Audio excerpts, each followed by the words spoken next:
এখানে মা বানাচ্ছিল আমার জন্য পিঠে, আর এই পিঠেটা কিন্তু আমার সব থেকে পছন্দের। আর এই পিঠেটা বানাতে অনেক দুধ, অনেক ভিতরে ক্লিপ দেওয়া থাকে, বাইরেও দুধের শর্টকাট দেওয়া থাকে, খেতে ব্যাপক লাগে। আর মা এখানে কিন্তু 9 রকমের পিঠে বানাচ্ছিল, সঙ্গে তো পায়েস আছে।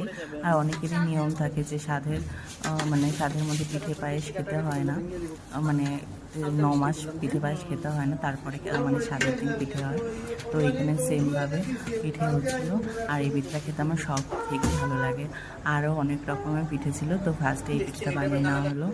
তো এখানে কিন্তু নিয়ে নেওয়া হয়েছে, সবাই এক একটা করে নিয়ে নিয়েছে।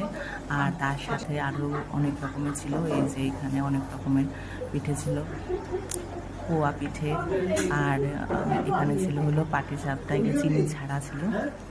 আর এখানেও অনেক রকমের পিঠে ছিল, তেলের পিঠে, আরও কী কী আমি সব কিছু নাম জানি না। ছিল টোটাল